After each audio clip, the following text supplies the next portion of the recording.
Hello and welcome to the Game Football Podcast from the Times and Sunday Times. Arsenal's lead at the top of the Premier League is back to 6 points, and it's all thanks to Tottenham and Dominic Solanke as he inspires a comeback against Manchester City. Manchester United kept their winning run going under Michael Carrick, but in controversial circumstances, as Fulham manager Marco Silva labels the refereeing decisions horrendous. And on today's show, we'll also discuss impressive victories for Brentford, Chelsea, Liverpool, and much, much more. I'm Tom Clarke, and joining me today, for a packed show, we have the senior sports writer and Sunday Times columnist Alyson Rudd. The football reporter who covers clubs in the south of England with a focus on Chelsea is Peter Rutzler, and the former footballer turned journalist Gregor Robertson is with me as usual. Team, there's absolutely loads to get stuck into. It's deadline day. Pete's phone's on the table. It's going all the time. From airplane mode. Yeah. I know. You need to keep checking. We can have live reaction in the studio. But before we get into all the refereeing decisions, managerial pressure, title ramifications, let's just take a moment, shall we, to start on a high and talk about a brilliant goal by Dominic Solanke. A cross behind him, the flicked leg, ball dropping into the corner of the net, just over Donnarumma after he got a hand on it.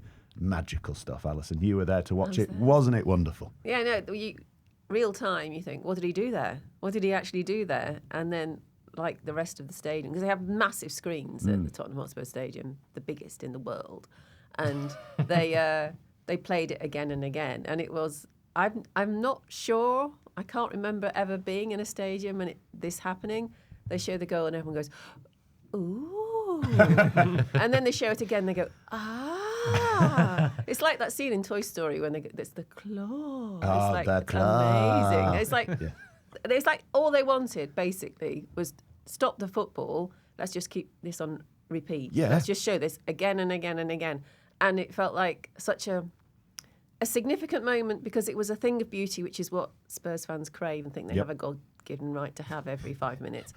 But it was extreme beauty. It was also vindication for a manager who's been bigging up his striker and saying how important it was to have him close to full fitness. He's not fully fit, match fit yet, but that when he's there, what a bonus that will be for a team that are beleaguered and struggling for forwards to get goals. And of course it equalised in a game where you thought if Spurs lose this, we're going to get back again into the whole Thomas Frank debate. Yep. So in every respect, aesthetics, timing, everything about it was perfect. But I honestly. Tell me if you've been in a stadium where this has happened. But for the whole crowd, just to keep staring at the screen going, it was quite remarkable. That's much nicer than what we did in the office yesterday. It was kind of everyone doing a Gary Neville impression, like, oh my God. And then there's the initial panic. You're like, oh my God, I hope it's not a Rodri touch that's actually sent it in the direction of goal. You're like watching the replays being like, no, he definitely did do that. He definitely meant it. Absolutely fantastic. Ever managed that in your career, Gregor? I think we know the answer to you that. Ever try? Probably. Your own goal with a back heel? No, he never scored an own goal. Oh, yes, that's true. Never scored an own goal. It's from one of the facts, isn't it? Consummate pro. But the game overall, this was a big moment for Thomas Frank. I did a scorpion kick, actually. Oh, did you? For the paper, before your time, Tom. Christ, so before I was born or before my time at the paper? Before your time at the paper. Right, okay, fine. Well done. With Arsene Wenger coaching me. You must dig it out, You actually. did it deliberately? We had time with Arsene Wenger. You were like, I'm going to do a scorpion kick for Was Arsene this Wenger. before or after Giroud scored one? Before. Oh, wow. Yeah. So before Solanke, before Giroud, there was Alyson Rudd. Yeah. Well, it just annoys me. You always go to Gregor. And, I played football. But come on then, tell us about your scorpion kick. Well, it bloody hurt. Right, so but you were trying to do a scorpion kick. Yeah, I was trying to do the goalkeeper version. Oh, right. See, that's different. It's not different, though, is it? It's still a scorpion. And for some reason, Arsene Wenger said, yes, I'll teach her how to do that. I don't really know why he agreed to it. And it was no teaching, is it? Does Arsene know how to do one of them? No, well, he does. No, it's about technique, isn't it? But he didn't care. Just jump and fling your legs in the air. Like, it's a strong memory because he didn't care how painful it was. Right. Because if you don't do it every week, it's going to hurt. You're using muscles you don't normally use. Yeah. So I was going, oh, this hurts. He was just like, I don't give a. This has got weird. This is it always happens with the show, doesn't it? I'm like, let's just buzz off Dominic Solanke, and then we're somehow talking about I like Arsene Wenger. Solanke's first goal. What, the foul? It was not a foul. I really liked it. I really liked it because of the strength and the way that a lot of players would have, once he kind of got that opportunity on his left foot, they would have shot and Kusanov would have tackled him. But he took another step and completely bounced Kusanov out of the way and then cut inside. That was brilliant centre forward play. And like Pep Guardiola and Rodri both saying it's a foul. It's not. Rodri could have been sent off. It's not for me. Gay did kind of almost everything he could because he's facing his own goal. He got a leg in between the striker and the ball. He's not controlling it, is he? So he's placed his foot the ball's still there as to he's be striking poked, and he did it. I think he does make contact with the ball as well, so it's not. I don't know why it's not an own goal. That's the other thing, is it is an own goal, isn't it? If there was a touch from Solanke, I didn't see it. It's almost like because he was like, I thought he touched it. it's almost like a goal. It's almost like a goal for a reward for like effort, and he's like made the ball move that way. So you're like, you can have it. Why not? But this was we're talking about moments now, but also this was a bonkers game. Oh, God, absolutely. Absolutely bonkers. Manchester City on top in the first half. Tottenham looking like the Tottenham that we've seen a lot this season. Out of ideas. Bissouma making mistakes. You're looking at his formation and thinking, Thomas Frank, what have you done? Second half, we've got Tottenham fans in the office going, they've taken Romero off. Christ, it's Paulinho and Dragusin at centre half. And they draw 2-2. Yeah. City look completely lost all over the place. Pep's lobbing on stars left, right and centre and none of it works. It was crazy. Well, a bit of a theme of today's show might be first half versus second half performances, and whether managers are geniuses for what they do at half time, or whether they're stupid for not doing what they did for the second period in the first period in the first place. But Spurs looked really uncomfortable with three at the back. Dragusin hadn't started a game for over a year, and it showed. And Paulinho, love him, but he's not a centre back. And they didn't look comfortable as a team. They didn't look like they believed in the system.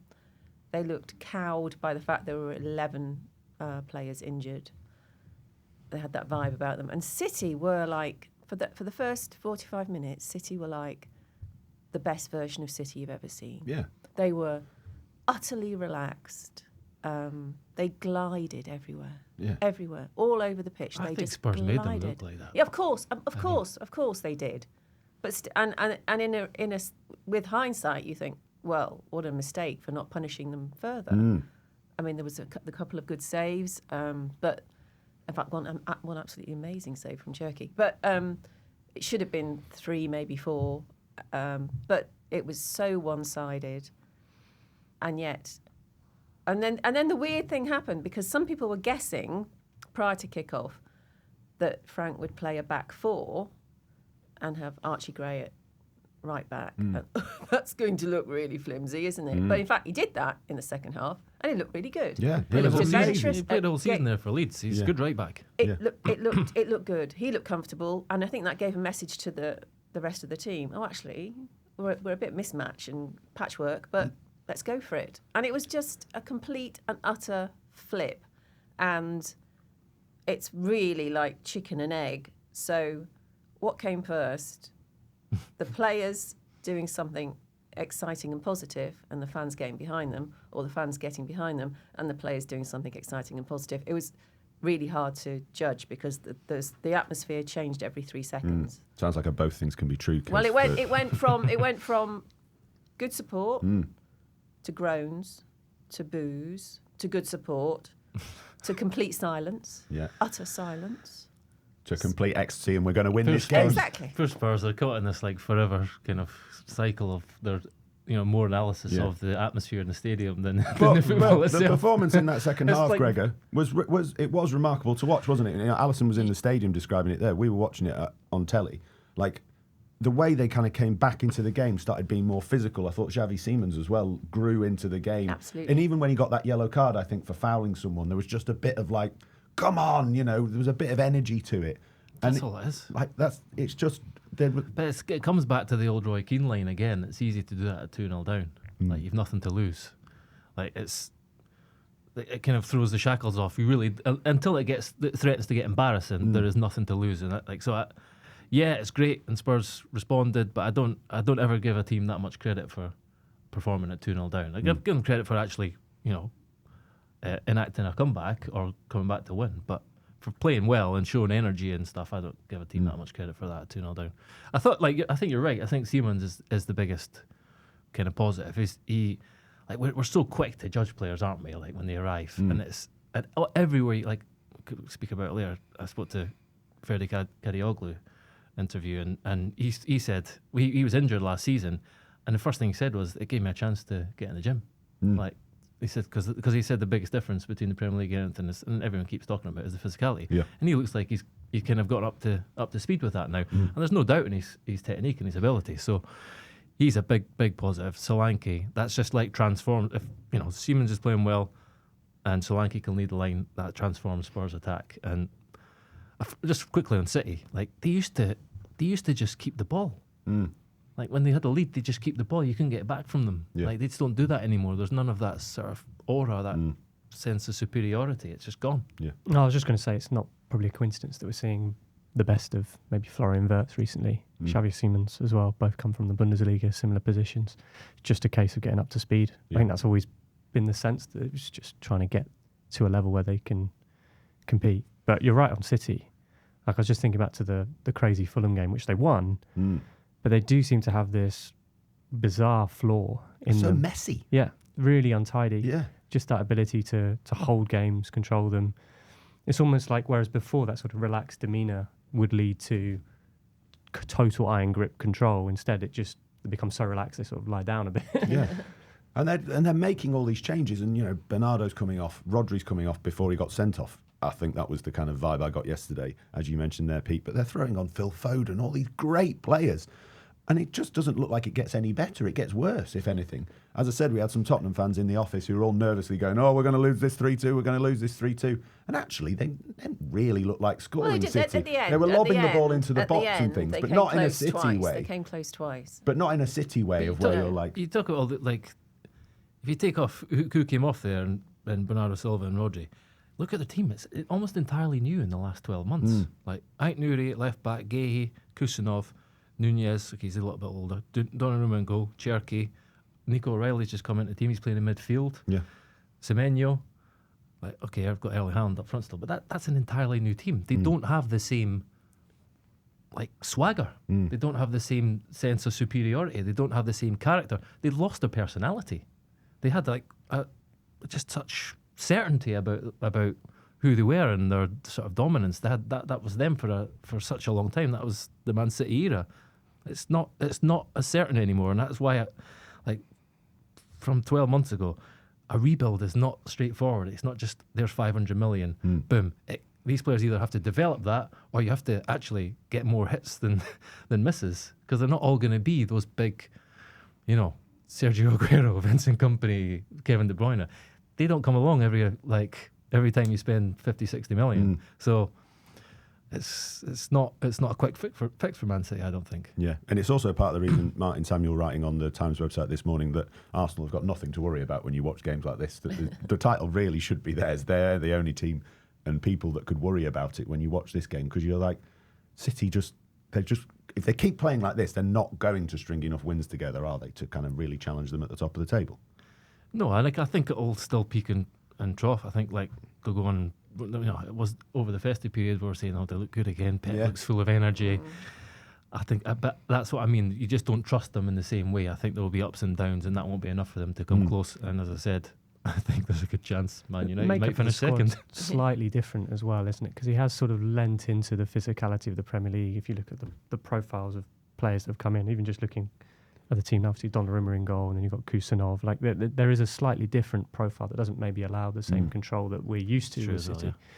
Semenyo as well as a winger. He's not a technical winger. Brilliant with his feet, don't get me wrong, but it is a different feel to City. So maybe there's an element of trying to tame the chaos a little bit, and if you lean into it, it's quite difficult. So. Yeah, absolutely. When then thinking about City and this rebuild not being easy then, and linking it to Arsenal, comfortable win for them at Leeds, and as I say, 6 points clear at the top now. This might be the third different title winner in consecutive seasons. Are we heading into an Arsenal era of dominance, or do we think we might get more seasons like this where it's a bit more chaotic, a bit more changing?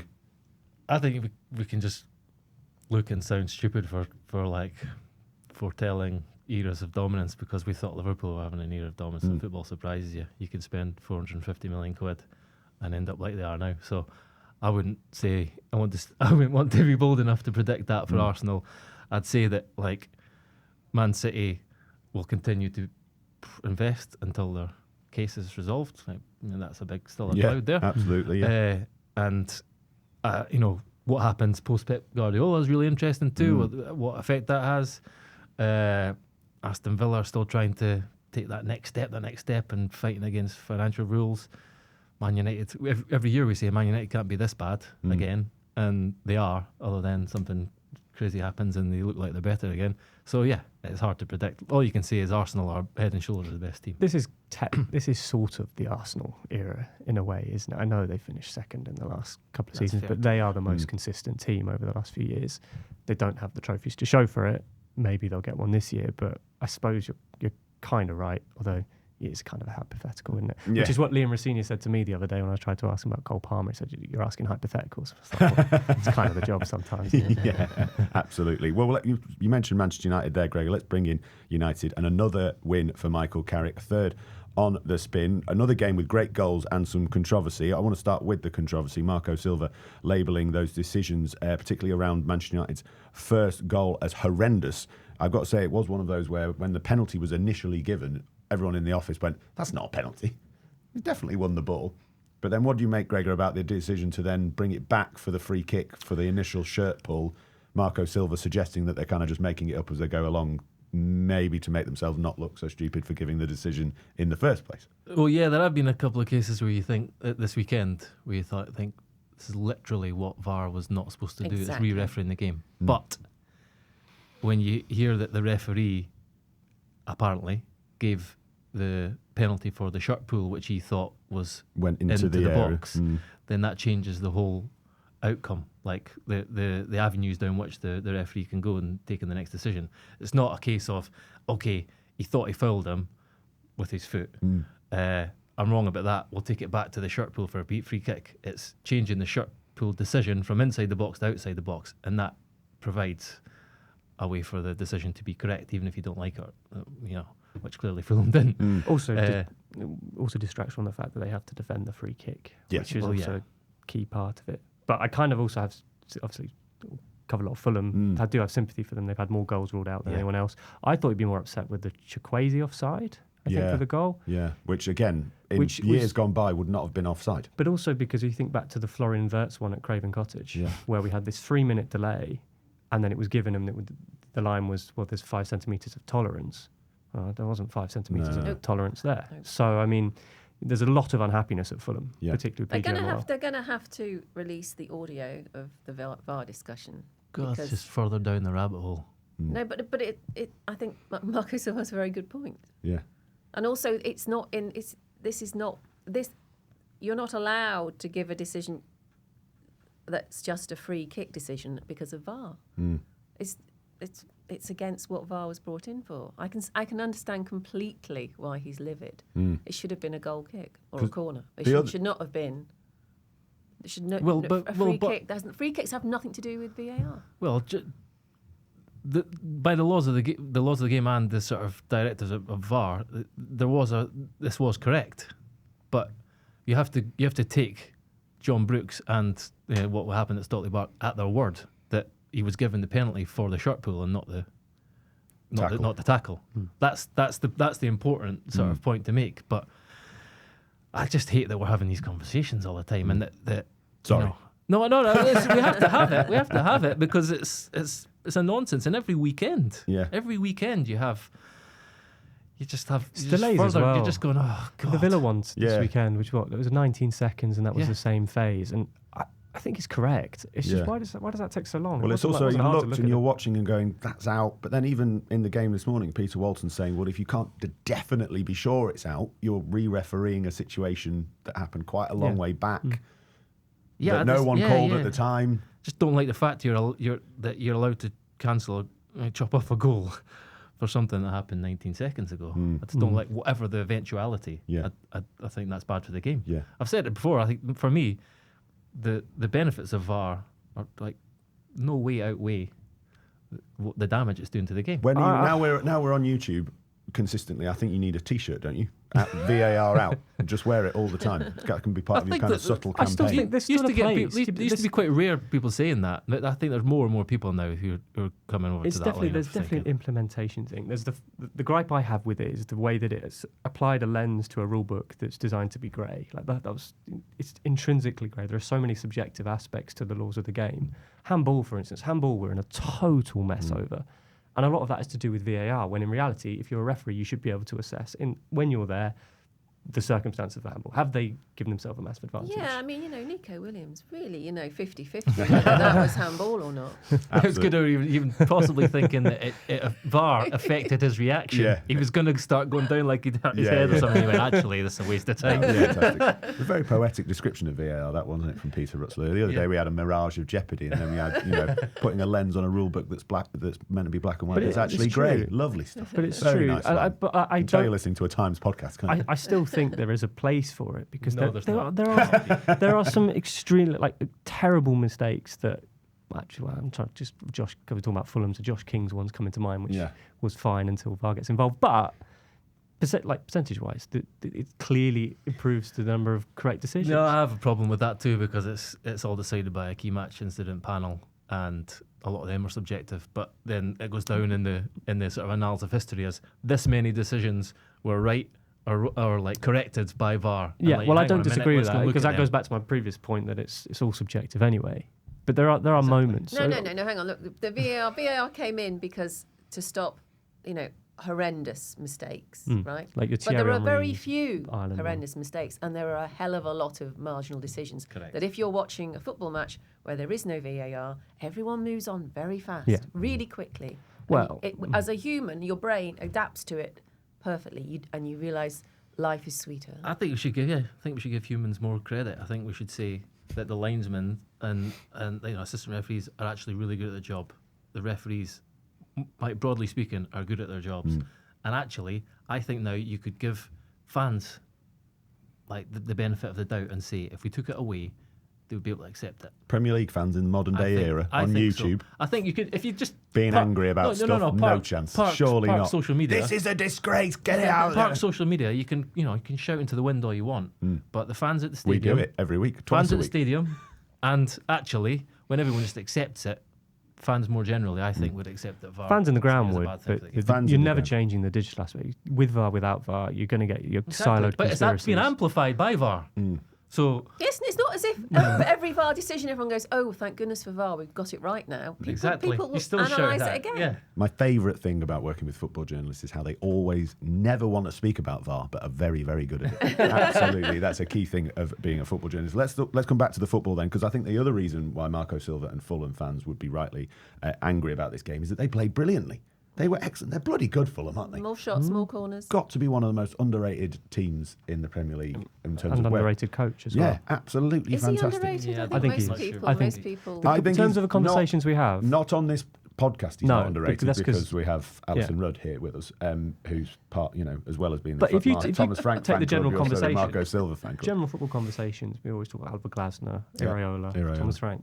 Silva doesn't get that mention, and No, I agree. that's probably because he has been at different Premier League clubs before, Yeah. and it's just sort of accepted, and they haven't had those marquee moments. Yeah, but I agree. he's done a good job. I think he's definitely underrated. You think he's perfectly rated, do you, for where he is? Talks too Got much about Fulham referees, but Eighth. I'm still not entirely sure how good he is. Yeah, and I think he's Fulham too. are eighth. What do you mean? That's how good they are. Yeah, his team. I think Fulham are really good, and they're being good to watch. But I think you do have to remember I think he's sort of learned how to operate in the Premier League. And it took him a while, which is fair enough. Yeah. But Hull and Everton wasn't a bed of roses. He took Fulham in Not the deserve more He admiration took for Fulham in that. the Championship, we should remember, and brought them up to get another shot in the Premier League. And I think he's far too feisty in front of the camera and stuff. And I think that if we're talking about getting a big job, it would just be like. well, that's a Ruben different Amorim all over question, again. because I would agree with that. I think that's probably one of the things that would hold him back is the communication side of it. But Well, as an editor on a busy Sunday, thank you for being feisty, Marco, because it gave us a good storyline to talk about. Manchester United, though, another win. A win in Fergie time, maybe not fully convincing in this game, but there's lots to like about the Michael Carrick era. Bruno Fernandes looking that brilliant number 10 again. Kobe Mainu, third game on the spin. Casemiro's even playing well, even though he said he's going to leave. Sesko with a great finish when he comes off the bench. Mateus Cunha making me look like an idiot for slagging him off a couple of weeks ago with another great goal. It might not be completely convincing, Gregor, but it's good fun. Casemiro a bit like Xavi Simons, but except he's taken 3 years to get to grips with the physicality of the Premier League. No, he was good first season, then he disappeared, and now he's came back. No, he's been really good, doesn't he? I mean, there's a few reasons for that. He's not got like vast open space around him. He's got Kobe Mino beside him, and he's just got a bit more of a balanced looking team around him. Yeah. But yeah, there's been a lot of positives about Man United, and the biggest one is just the atmosphere change. Like the joy at the end, seeps out of every pore of every person, every player, every blade of grass. It is phenomenal. You can accept like all this stuff, and Clarke pointed out, after the match, that Fulham are a really good team, and like everyone spoke about this after beating City and Arsenal, that this is the real test now. Teams that'll sit back, you've got to be the main. He was like, Fulham aren't that team. Like that was not the challenge, and we made the players fully aware of that. Yeah, United were sitting back quite a lot in this game. So, but Old Trafford can accept that the other team can have periods of a match, or you can even be second best for large periods of the match, if you still show the intent and you still show the sort of the drive and the intensity and the will to go and find a winner in the 90 whatever minute. Yeah, it's also as well the joy. Maybe like it helps encourage the players to do joyous things. Because Bruno Fernandes rolling that dummy in the 95th minute to create, that's outrageously good and also outrageously brave. Because I think if it was Calvin Bassey who just nicks the ball, then 3-2 doesn't happen.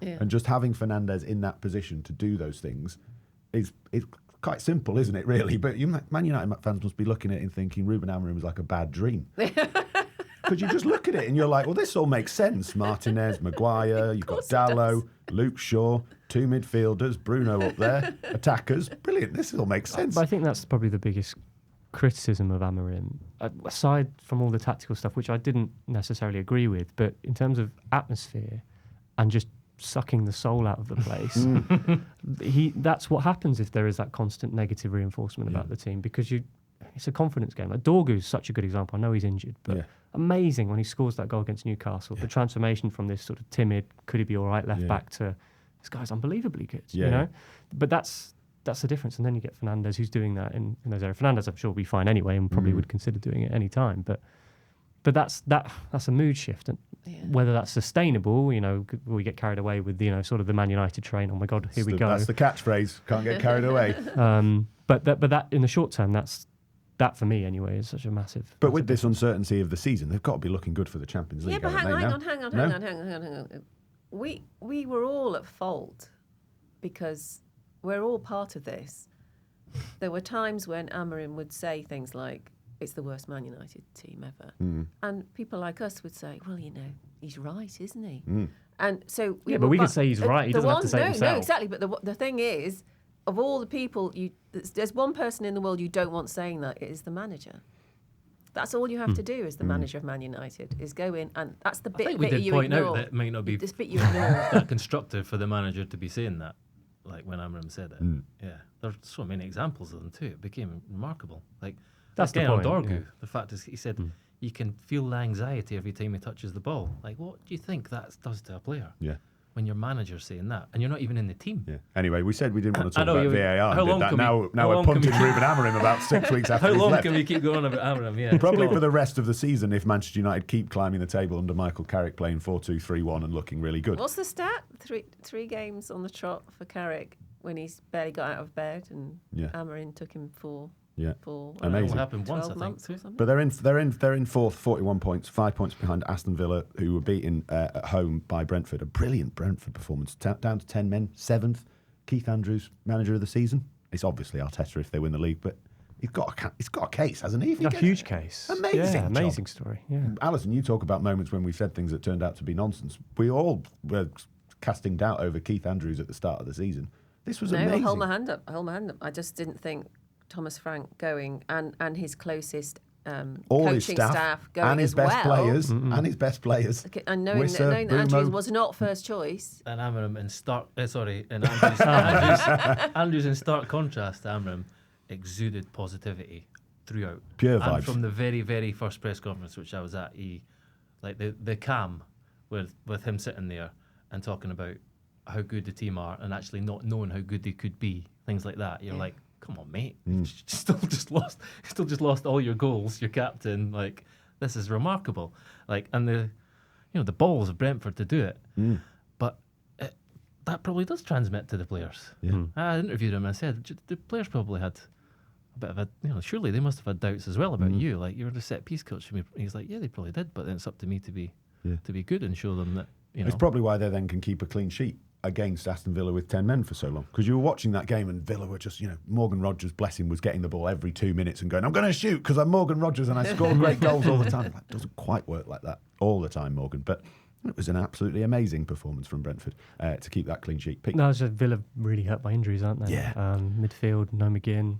Yeah, I hate to admit it. Gregor did say this a few weeks ago when I was getting very excited about Aston Villa. He was like, "They get a few injuries, they might be in trouble." Yeah, the one. All you needed to know about Villa's slim chances of challenging for the title was the shot of McGinn with his walking stick, his crutch in the stand. He thought, nah, they're not going to do it. And Tielemans now too. I mean, that's like Louis. Obviously, is I think is a good signing, but it showed that they've had to chuck him straight in. And Leon Bailey, who came back, and Abraham, like all of them are straight into the team because Watkins is out. Even Anana's was only fit enough for the bench, and he's had injuries. So particularly in midfield, and Boubacar Kamara, they've just been decimated. So it's going to be tough for them. Yeah, we'll see whether they might throw in a few panic signings at the end of deadline day. Wanted to talk about some signings as well and link it to the Crystal Palace 1, Nottingham Forest 1. Jean-Philippe Mateta, potentially, we think, on the way to AC Milan. You'll probably be listening to this and know whether he has gone to AC Milan. That deal in the balance as it stands. But Jørgen Strand Larsen, we think, very close to completing a move to Crystal Palace. 1 goal and 1 assist, 50 million quid. Interesting one, isn't it? It's one of those. Yeah. It's one of those ones where you go, my God. He's had a good season, and then it's just that's the basis, I suppose. I mean, I kind of feel the same about Mateta joining AC Milan. Like, he this Tony always says like he's the most improved player you've ever seen, but he still had that big period before he improved, and he sort of slipped back into that this season a little bit. So.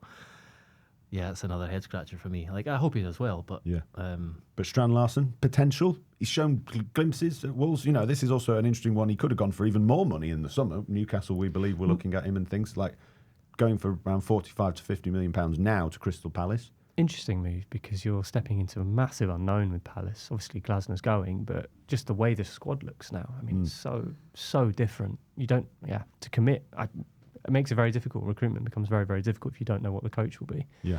Who the coach will be, sorry. And I think in terms of it's probably like a slight jump up for him, isn't it? Go from a team that are almost certainly basically relegated to a team that might get relegated if the bad run keeps going, but probably won't. So at least he'll be in the Premier League next season, even though he probably doesn't. He doesn't know who his manager is. He doesn't know who his teammates will be. He doesn't know how good they'll be. Maybe it's just going to have another Wolves next season. Who knows? Hopefully not for Palace fans, but just another reminder that for players who don't kick up a fuss and push through the move they want. So he could have been joining a Champions League team in the summer.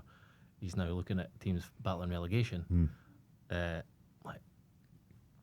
Again, I don't have any problem with people trying to take some agency over their career because it's entirely out of his hands where he's ending up now. Wolves losing their star striker and beaten at home by Bournemouth. Another goal for Junior Krupi, 8 in 21 appearances for the 19-year-old midfielder. Pete, almost certainly going to be talking about Chelsea buying him in the summer, aren't you, the way things are going. It's a remarkable... I mean, Bournemouth just do this over and over again, don't they? It's incredible. Yeah, he was at Lorient, wasn't he? Which is also owned by Bill Foley's Black Knight Group. I remember when they signed, it was last January that they signed him and then loaned him back, I think. It was quite late that they did it. And those conversations about them signing him were very much, this kid is really, really good. Yeah, they were, weren't they? And he's proven it much quicker probably than maybe they even expected. But he's just a fantastic finisher. He's a real clinical poacher with fantastic technique in front of goal. And he's doing it without very, very many minutes. No, that's it, isn't it? It's astonishing. He comes on. Yeah. He's been coming on as a sub in often very difficult circumstances when they're behind. And he just pulls something out of thin air. He's astonishing. Bournemouth fans adore him. Yeah, well, let's hope he stays there for at least until the summer. No panic deadline day moves for him in January. We're going to take a quick break. We'll talk about the rest of Saturday's games when we come back, but I've got a little quiz question for you to take us in to the break. Aged 27 years and 17 days, Arsenal midfielder Declan Rice became the 5th youngest player to reach 300 Premier League appearances. Can you name the other 4? Find out after the break. Welcome back to the Game Football Podcast from the Times and Sunday Times. I'm Tom Clarke and I've got Peter Rutzler, Alyson Rudd and Gregor Robertson with me. I'm delighted to say, maybe for the first time in quiz question history, that you all chimed in there. The team effort to give me the answers to the question. The 4 other players after Declan Rice, who are the youngest players to reach 300 Premier League appearances. We've got Wayne Rooney, James Milner, Gareth Barry and Raheem Sterling. So there's one for when you're in the pub this week. Listeners, let's talk about Chelsea West Ham. Alyson, you said in the first half of the show that maybe the theme for this Monday's episode of the Game podcast is the games of 2 halves. Nothing embodies that more than Chelsea 3, West Ham 2, Pete. I've got a friend of mine who's a West Ham fan, so we're always kind of chatting in the group, trying to either support or make digs and things about our own teams and things like that. 2-0 West Ham, all the lads are flying in, going, the Hammers, the Great Escape's on. My poor mate was like, you ruined it, you jinxed us. But this game was crackers, wasn't it? Yeah, very much tale of 2 halves, definitely. I mean, Chelsea was so bad in the first half, like it was abysmal. Was it more Chelsea bad than West Ham good? No, I think it was a combination of both, to be fair. The way Aaron Wan-Bissaka... It's interesting with West Ham because they've lost Lucas Paquetá, who's gone to Flamengo. He's not played in the last 4 games. And in the last 4 games, some of their key players have looked terrific. Like Crescencio Somerville's really stepped up. He scored 3 and 3. Matheus Fernandes was fantastic in midfield. Playing against Moises Caicedo and Enzo Fernandez. Granted, they still look a bit jaded to me. I think there's a few in the Chelsea squad who really don't look that sharp at the moment. He was running the show. I mean, the party plays for the second goal, I think. Yeah, Fernandes drops deep, plays the pass to Bowen, and Wan-Bissaka then underlaps, and great finish from Somerville. These players have suddenly stepped up, and it just felt like, they look a bit more confident now. This looks a bit more like a Nuno Espirito Santo team. There's more to them. The flip side was that Chelsea couldn't be that bad in the second half. I mean, their left side was just completely overrun. And yes, that was Bowen and Wan-Bissaka, but Garnacho had a terrible game. Really, really poor. The ball would be shuffled out to him on the left-hand side, and it was almost like Fernandes was like, do I have to keep playing him the ball because it's just either going to get lost or it's coming back to me. He was done twice not tracking Wan-Bissaka. There was a real lack of intensity, and I've picked on Garnacho. It wasn't just him. Badiashile had another poor game. I mean, both of them were hauled off at half-time. At least Ruben Amorim got that right about Garnacho. He didn't get much else right, but at least he was right about Garnacho. So, I mean, and then Rossinha then makes 3 changes at half-time, brings on Marc Cucurella, João Pedro and Wesley Fofana. And all 3 of them have a huge impact on the team. And it reinforces one of the criticisms about Chelsea's flaws, which is that there is a group of players at Chelsea that if you take quite a few of them out at the same time, they really struggle. And I put Fernandes and Caicedo into that bracket. So who run me through that exact group then? So then you've got Marc Cucurella, you've got Wesley Fofana. I put Trevor Chalobah in there. He did start this game. Reece James, definitely. João Pedro, increasingly. He's looked a lot better, actually, since Rossinha's come in, playing with the intensity that we saw at the Club World Cup, because he was brilliant in Naples. And then again, came on, put himself about in a way that Liam Delap really didn't. And he's clearly struggling. Didn't really have much of an impact in this game. Cole Palmer starting and playing the full game. How are we looking on fitness, freshness? It's just not sharp. It's just not near the Cole Palmer that we'd seen before. It's a doppelganger, isn't it? It almost feels like that to an extent. Obviously, does he look like he's playing within himself, like a fear of an injury? Obviously, there's been so much about his fitness and injuries and things. It feels more like sharpness, right? Which is understandable given he's had hardly any football at all this season, and the football he has had has been with pain. He's had this groin issue. We're still not completely sure that he's over it. Liam Rossinha said after the Napoli game he's fully fit, so we'll see him on Saturday. But you are seeing Palmer playing within himself at the moment. So it is very much a wait and see. So why do you think Rossinha started with the players he started then? Rotation. Do you think it was his choice, or do you think he was told? Well, we who know could play? we know that they're very strict in terms of player minutes. So he was told to start with that team. Do you think? Doctor's picking the team again. I think you've also got to balance the fact that they're playing Arsenal on Tuesday night and they've got in a semi-final that they'll want to try and overturn. I think the choice of players, who he's left out, I think he could have done it slightly differently, because in midweek, the back line he played against Napoli was really makeshift. It was very experimental. He played just one recognised centre-back in Trevor Chalobah, but Reece James next to him. But that was another game again where he needed to call on substitutes. When he had to change the game from the bench, which was Cole Palmer who came on. You either make yourself look good for being proactive, or you make yourself look stupid for not picking the right team in the first place. Or he's got permission to make the changes to only play he him for needs half to an make hour. if it goes wrong, if he's picking the team that he's told to pick in terms of fitness and rotation. But there is also a necessity to do this, because this is a team that hasn't had a pre-season. So I mean, you're then they have a squad of players and they should be using them, and I think that's a pretty fair point. Yeah, but it's not a good squad. That's the big thing when they spent at $1.5 billion. You're still playing Benoit Badiashile, who's just bad. So and I said it again. I said to broken record. Trevor Chalobah, I think he's been great, but they tried to flog him. They tried to get the money for him. Yeah, it's just. He's been their most consistent defender, hasn't he? Basically, he might go to the World Cup. Yeah, but they tried to flog him because he's worth a lot pure of money. Profit, pure profit. Yeah, they're selling Tyreek George for the same reason. I reckon he's probably not that much different to a lot of the players who've come and gone in recent. Well, that's because I don't think the impact that Gittins and Garnacho would say that they would have made more of an impact than George had. I mean, George has still got a long way to go in terms of his development, but. And when will Gittins learn? Unless he wears his mittens, he's not very good. It's true, actually. If you actually analyse the games he's played with mittens. He went off injured in this game. And Gittins without mittens. I'm genuinely going to make you write that piece, please, for the weekend. Gittins with mittens gives defences kittens. Thank you very much. We even got a laugh out of producer Neil for that one. That is a big, big moment on the Game podcast.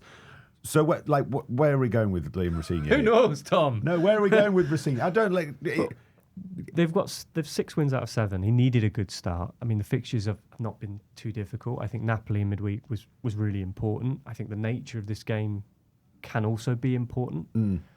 It's still hard to judge because of the way the performance has been mixed. I mean, we talked about Brentford earlier. Brentford came to Stamford Bridge and should have won that game. They were the better team, really good on the ball, which really impressed me about Brentford in a way that I hadn't been before. Just not clinical enough. And Chelsea's quality told, and they took their chances when they came. So we have, performance-wise, there hasn't been a lot, but he's not like he's had a lot of time to actually change very much. He's had games every 3 days. So style of play is probably pretty similar to Maresca. I think there are things he'd like to change. But he had to start quickly because of how disillusioned the mood has been at Stamford Bridge. And you still got a sense of that. At half-time, the crowd was pretty loud boos, and understandably, and he came out and said, I would have booed us as well. Yeah. So it is one of those where the start's brilliant, he's doing really well, but it just takes a couple of results. It just feels like it's one of those that's on and that sort of, it doesn't have that concrete foundations, which is going to be hard to build for the rest of the season. I mean, it's a difficult challenge. Plus, how do you ever really truly judge a head coach when they're mandated to only play certain players a certain number of minutes? How do you really judge them? I don't. That's always going to be the case. And there might come. I said when he was appointed, he's a really smart guy, and he knows the landscape, he knows the structure, he knows what the rules are when he takes the job. There'll still come a point down the line if he's rising above that and doing well, and even they sign more players and he's making it work, and he's starting to maybe even compete for the title, something that'll undermine them, and he'll get pissed off by it. So I unless they change their big idea, then this is probably a cycle. Yeah, a running theme of the season, perhaps. Who would be a football manager? Probably me, to be fair, for all the millions of pounds that you get. Let's talk about Liverpool against Newcastle, another thrilling game on Saturday, and signs, glimpses, more than glimpses, I would say, that Florian Wirtz and Hugo Ekitike are starting to gel for Liverpool. An impressive win, this one, Alyson. Yeah, I mean, Newcastle started, their plan was to be very physical and bully Liverpool, and it worked for half an hour or so. They were on top and really going for it. And then they ran out of steam a little bit. And then the technical ability, as particularly of Wirtz and Ekitike, came to the fore. And they were, I mean, they're mates, and you can tell they like each other, and they understand each other's movement and what will happen. So they could become one of the league's great double acts. I think that relationship. Only one problem though. What do you do when the 125 million? Well, and that was my other strong feeling. Maybe I won't be honest about all my feelings in this game, but my other strong feeling was, it just makes you realise what an absolute waste of money that signing is. Yeah. When Liverpool clearly need defensive cover and midfield cover, and could have been, all that money, what you could have done with it. It's just, Liverpool are blessed with attacking options now. So much so that you sometimes feel like it's a headache for Slot knowing how to still fit them all together and keep Mo Salah happy. And it's a juggling act because there's so much. The last thing you need if you're Liverpool manager now is a very, very expensive, prove we've made the right choice to spend this money striker in Isak. So because he also he dictates a completely different style of play, as we said, when he was fit beforehand, didn't he? In terms of playing those balls into him like Murphy and people did for Newcastle before. Whereas you've got you're not going to get those little and, patterns. No, you're not going to get them. So it's you do. I think he's got a bit of everything, Isak. I don't think that's the big challenge. I think the headache is like you can only play one of them, really. One of all three? No, not one of all three of them, or one of Ekitike and Isak. Ekitike and Isak. And Ekitike has been brilliant. Yeah. Outstanding. Like surpassed expectations. I heard Wirtz actually in an interview he gave saying like they knew each other from the Bundesliga, they'd swapped shirts, like they were on decent terms before and they've become friends. He's like, I was surprised. I didn't know he was that good until I signed and we saw him in training. He's been, that finish, the toe poke, it's brilliant. That could go so badly wrong. Like it's kind of fine margin finish. And he brilliant. Still, Liverpool's attacking still seems wild to me though. It's not like, we're talking wild about, how? Like, a bit frenzied and frantic in the final third. It's like, for a team that like, are, seeking control, there's a lot of turnovers, a lot of, trying things and giving the ball away, trying those little first time triangle things at a really rapid pace, particularly through Wirtz around the edge of the box, and it going wrong. And I'm not saying that's necessarily a bad thing, but it's not really what Slot was kind of trying to move towards. It's still quite wild. Old boring Arnie Slot, as we kept hearing about last season as they walked to the title. Yeah. I mean, can I also just say very quickly why I'm so upset about the brilliance of Jury and Timber this season at right back for Arsenal? Because were it not for him, I think we could have a good case for Dominic Szoboszlai being one of the first players to ever be picked in two positions in the team of the season at the end of the season. He is amazing at right back. And like he comes out after the game and gives quotes. He's like, I don't want to play there. I really don't want to do it. I want to be bossing midfield. Did you see him in his Tommy Hilfiger outfit though? I didn't know. Oh my God. Good or bad? all the Liverpool players were kitted out. Oh yes, I did hear about and this. And they arrived and most of them looked a bit sheepish and a bit embarrassed, and some of them the clothes did not suit them, and you're thinking this is just embarrassing. And then in strolls Dominic, looking like the best male model you have ever seen. He owned it. Go to Time Sport on YouTube to find Alyson Rudd blushing as she talks about Dominic Szoboszlai in Tommy Hilfiger. Gregor, we've talked a lot about Liverpool's defensive troubles this season. Looks like they're trying to solve that problem with the potential signing of Jeremy Jacquet, £60 million defender, set for a Liverpool medical, reports Paul Joyce on the Times website now. The Rennes centre-back set to join the champions in the summer transfer window. Potentially an exciting move for the defender, but they need him now, don't they? I mean... Yeah, Rennes aren't going to let him go unless they could keep him for the rest of the season. Really good defender. It was interesting because obviously Chelsea wanted him and they've beaten Chelsea to his signature basically. Yeah. I've been told that there's sort of less competition at Liverpool in terms of the pathway might be a bit clearer, which is pretty self-evident. Manager really. picks the team at Liverpool as well, which helps. But with Jacquet, because obviously the question when I was looking at it from a Chelsea perspective was, well, is he going to be another Axel Disasi who's obviously bombed out and might go to West Ham today by the looks of it, or Badiashile, who has obviously been given a glowing recommendation by Gregor Robertson earlier. He's just bad. I'm sorry, that was a bit much, wasn't it? But the feedback is that he's better than the two. Right. in terms of his all-round profile is pretty perfect. But obviously with Chelsea, the conversation was, can you get him in now? Which Rennes wouldn't allow to happen. But there were always this sense that he needed another step. He needed that sort of another load of minutes. He's only had 30 top-flight games for Rennes. So it is a step, and it's a lot of money to spend on him. But having another 6 months playing for them actually will be beneficial to Liverpool rather than bringing him in now. Yes, absolutely. Yeah, I think it makes complete sense. But the recommendations are very positive. But like with any of these players, when they step over, they do need that adaptation. Yeah. I mean, William Saliba was pointed out to me as an example because Saliba, I don't know whether Arteta took to him immediately or not, but he then had those loans, went back to Saint-Etienne, went back to Marseille, and then comes into the Premier League. Yeah, he's seen as that kind of, you need that kind of progress, but maybe he'll be quicker. But yeah, more exciting times for Liverpool. Let's finish with a look at Brighton 1, Everton 1. Firstly, to mention David Moyes. Don't we love David Moyes? Yes. Friend of the Game podcast, David Moyes, as well, talking about being booked for his lovely little jiggy jumpy celebration at the end, looking a bit like your dad, let's be honest. He went really Glasgow and he's thinking then, like, know what I mean? Yeah. I kept going, what is that? Know what I mean?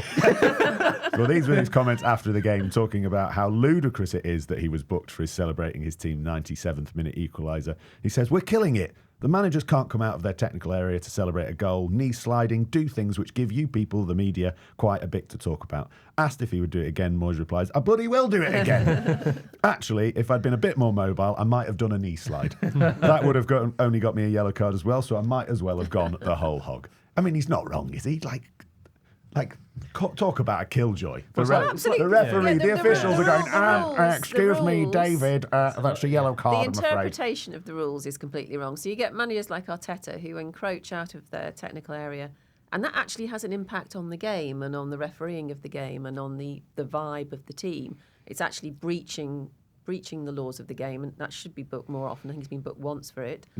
Whereas David Moyes, he doesn't impact the game at all or affect his players at all, just to go on the pitch slightly in delight. You need a different law for it. Yeah, there should be Just no fewer law. laws. Just no law. No, it's just common sense, isn't it? Just no law. That's what used to be the case. It's the same with it's the same with players celebrating. Yeah. Like this whole thing about taking your shirt off is going to incite something in the stadium. Like, I think we've moved past that. Like, if someone goes really mad, It might if it's Dominic Szoboszlai and Alyson's there. If someone goes really mad and like it's OTT and it's like, right, okay, chill out now, mate. Then okay, book them. Yeah. But just for taining to take off your shirt if you scored like a last minute winner or whatever, it's the nonsense. Let's all have a good time. Let's talk about Brighton very quickly, because Gregor, you mentioned it in the first half of the show. You interviewed their fullback Ferdi Kadioglu, who we both fell in love with during Euro 2024, and then when he joined last summer, didn't quite, as you say, get all the game time, but now, as we labelled him on the Times website at the weekend, potentially got the accolade of being one of the Premier League's most versatile players. Yeah, it's like, I think, it's taken longer than, as you say, we all did, and I think a lot of people loved watching him play for Turkey in the Euros. Signed for Brighton, this is an exciting signing. And then he's most of his season was really decimated by a toe injury and he did surgery. And then this season he's got into the team and Brighton fans have kind of belatedly seen what they've got. Because he's played most of the season at left back, but the last two games he's moved over to right back. Yeah. He's played right midfield, depending on formations. He's played right midfield, left midfield, right wing as well, and left wing. And I looked back through this is not new as well. Like when he started out, he was a number 10 midfielder, then sometimes played in the wings. But it's not that uncommon that players are moved positions, right? From being in the youth team, whatever, in academy, to moving into senior football. He's done it in senior football. If you look back, during his senior career, he's played 88 games left back, 56 as attacking midfielder, 45 as right winger, 42 as right back, 27 as a left winger, 24 as a right midfielder, 21 as left midfielder, 15 as a central midfielder, and 1 as a second striker. Sometimes we're a bit toppy with our headlines on the Times website, but that is definitely true. He is the most versatile player in the Premier League, surely. Yeah, and actually, there was interesting. I spoke to him about that quite a bit, and he said the guy who really changed it for him in terms of becoming a fullback was Vitor Pereira, who'd been he's obviously the former Wolves manager. He got the job at Fenerbahce, and he said it wasn't like we had no players. Can you fill in at wing back, he said he had a plan for me, and I was young and like the plan looked good, and so that really is his position now. But he's still like, as I say, Fabian Rutzler can just, if we need him, he can play as a winger as well. And it's not a case as well of like just filling in and doing a job. He actually is really good at all these positions as well, all these roles. Does he go for coffee regularly with James Milner? Because he has also played every position Yes, apart true. from goalkeeper. Very and true. Do you know what, striker. you've made me look bad, Alyson. I should have asked him that. Oh, for goodness sake. Next time when you go and interview Ferdy Kegler. Just very quickly, you mentioned Rutzler there. Joe Harston, who was at the game for us this weekend, reporting that some understandable grumbles of discontent from Brighton fans when you concede a late equaliser, but there's a sense that perhaps they're not happy with the overall performances and where the club is going. Last 11 league games, they've won just once against Burnley on January the 3rd. Saturday's result was just the 9th point they've picked up in that run, which goes back to the start of December. In that time, only Palace, Wolves and Burnley have got fewer points. I read this and was like, game's gone, hasn't it? We're another case of modern football being mental. But do you think... We've spoken about this. It's he's just not held in the same regard as De Zerbi was, even when they were doing well. Like, as I said, there was a point when he reached half a century of games and he had collected more points than Roberto De Zerbi, and you go, whoa, because the atmosphere in the stadium does not like fit that. So yeah, they seem to always concede late goals. They throw away points a lot, and that's something he has to change, I think. But I don't think he should be in his job under threat. I think Brighton actually really hold him in very high regard, like as in the hierarchy. I have a slightly different view, because I think if you look at how much they've invested, and the thing with Brighton, just aside from results, which haven't been amazing, but we always look at their squad and go, there's a couple here that are definitely going to step on, and obviously Karagioglu's one. But I don't think there's the same level of that within the squad, considering how much they've invested. Right. Particularly, they've made the sales, the McAllisters, your Caicedos, and then they've reinvested that money. But are we talking about all of those players now whereas before that we were? And I think if you're Tony Bloom, that's probably a concern as much as the results. So, and I think that will reflect on Rutzler. This is his second season as well. And I wonder if they look at the table and how congested it is and think, considering the resources we had and have invested, we probably should be doing a bit better than we are. I don't understand. I think, are you saying that the money they've spent hasn't, there's not been as much of a return on that investment? No. As in, we're not seeing the value of the quality of those players, because we're not talking about. Or maybe they're them. not as good. Then maybe they're not as good. Maybe their recruitment's not been as good. But like Brian Gruder's just gone off to RB Leipzig. We were talking thought he about was the other great. week. Yeah, he's gone on loan to RB Leipzig. Yeah. Like there's. Yeah, but I would also say that that's also on the coach. Like, we look at precedent with Brighton. The recruitment's been very, very good for a very long time. To then suddenly have a load of players that we're saying aren't as good feels less out of kilter than just having a coach that's come in and not worked with them in a better way. Maybe I'm wrong. I don't know. But it just I don't know. I think that will also be a factor besides the results. There is a lot of conflicting sort of feeling in this, because remember we spoke about who should get the United job, and Johnny threw in his name. He said if you speak to people in like football in circles, they think he will get that sort of stature of job. When it was put to David Moyes at the weekend that he's under pressure, he said, that's madness. Like, I think they're doing really well, and actually I bet he'll manage Germany one day.